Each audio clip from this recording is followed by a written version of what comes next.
আমরা বাংলাদেশের যারা ক্ষুদ্র মানুষ, সাধারণ মানুষ, যারা আমরা কর্ম করে খাই, তারা আমরা সবাই নিরিবিলি থাকব। কোনো আন্দোলনে আমরা যোগাযোগ করব না, কোনো আন্দোলনে আমার প্রয়োজন নাই।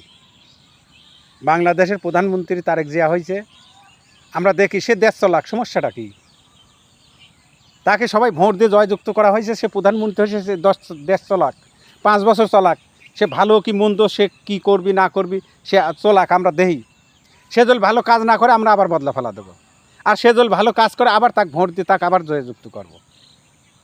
কিন্তু ওই যে কিছু লোক বলতেছে, কিছু লোক বলতেছে, যারে বুঝ শক্তি নাই, যারা এখনও জ্ঞান আসে নাই, বলতেছে আমেরিকার লোক যারা আছে তারে মারা হবি, ধরা হবি, জেলে ভরা হবি, তাড়িয়ে দেওয়া হবি। বেটা আপনার কত জায়গা আছে, আমেরিকার লোক কত জায়গা দিতে পারবেন আপনি? আপনি কত লোকে জেলে দেবেন? এরা অন্যায় করে না। যারা অন্যায় করছে তারা তো বাংলাদেশে নাই, আমলিগ তো বাংলাদেশে নাই, আপনি কাক ধরবেন, কাক জেলে দেবেন? আমলিগ যারা করে তারা দেশে নাই, তো তারা পলাতক, দেশের বাইরে আছে আমলিগ। এখন আপনি কাক ধরবেন? এই আমলিগ তো আবার ধানের শীষে ভোট দিয়েছে, তাহলে আমলিগ কোনে লইলে? আমলিগ তো ধানের শীষে ভোট দিয়েছে, তাই তারেক জিয়া প্রধানমন্ত্রী হয়েছে। তাই আপনি দলের দোষ দেন কেন? যারা দোষী করেছে, যারা দোষ করছে, যারা এ দেশের ক্ষতি করছে, আপনারা বলতেছেন এ দেশের ক্ষতি করছে, যারা আমলিগ করছে তারা তো দেশের বাইরে পলাইছে। এখন যারা বাংলাদেশে আছে সবাই বাংলাদেশের নাগরিক, এরা সবাই মিলে ধানের শেষে ভোট দিয়েছে দেশের শান্তির জন্য, তাই তারেক জিয়া প্রধানমন্ত্রী হয়েছে। আমরা দেখবো তারেক জিয়া 5 বছর সে কী করে, বাংলাদেশে ভালো কাজ করে না খারাপ কাজ করে, জনগণের সাথে ভালো ব্যবহার করে না খারাপ ব্যবহার করে। তার জন্য আমরা ধানের শেষে ভোট দিছি। প্রধানমন্ত্রী তারেক জিয়া আবার 5 বছর চলাক, দেখবো।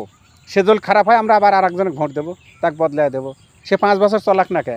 এত আন্দোলন কে? এত শুরু হয়েছে কে? না কারুর পেটের খিদে আছে, না চিটারি বাটপাড়ি করে খাইতে পারতেছে না, তারে পেটের খিদে আছে, কোটি কোটি টাকা কামাই করে পারতেছে না, আবার তারেক জিয়া দোষারোপ করা ধরছে। আবার ওয়েক ধরো একই ভাব। যা হয়েছে তারেক জিয়া একটা মহান কাজ করেছে, মহান মানুষের কাজ করেছে। এইরকম লোক বাংলাদেশে প্রধানমন্ত্রী হয়েছে, মহান কাজ করছে তারেক জিয়া। সেটা হচ্ছে যে যত লোক নির্বাচনে আগে ধরা পড়ছিল তাদের সবার জামিন করে দিয়েছে। এর চাইতে আর কী হয়? এই হচ্ছে গা দেশের প্রধানের কাজ। সে এমনি প্রধানমন্ত্রী হয় নাই, আল্লাহর হুকুমে সে প্রধানমন্ত্রী হয়েছে। আমার তোমার ইচ্ছা না, এটা আল্লাহ নাজেল করেছে, তাই তারেক জিয়া প্রধানমন্ত্রী হয়েছে। সে 5 বছর দেশ চালাক, আমরা দেশ পরিচালনা দেখি, সে ভালো কি মন্দ তাক 5 বছর আমরা দেখব, তারপর চিন্তা ভাবনা করবো। এত পারাপারি কে? ওই যে অনেক লোক এনসিপি না কি ফ্যানসিপি, কি যিনি এনসিপি না ফ্যানসিপি করছে তারেক জিয়া এটা করতেছে, এটা করে পারবিলা, এটা করে পারলে। 5 বছর তারেক জিয়া দেশ চলাক, আমরা তাকে দেখি কীভাবে চলায়, সে ভালো কি মন্দ আমরাই বুঝবো। তখন সাধারণ মানুষই বুঝবি যে তারেক জিয়া ভালো কাজ করছে কি খারাপ কাজ করেছে। তাই আমরা আশাবাদী তারেক জিয়া 5 বছর দেশ চলাক, আমরা শান্তিতে ঘুমাই, আমরা শান্তিতে কর্ম করব, ভাত খাবো, আমরা শান্তিতে ঘুমাবো। তারেক জিয়া 5 বছর দেশ চলাক।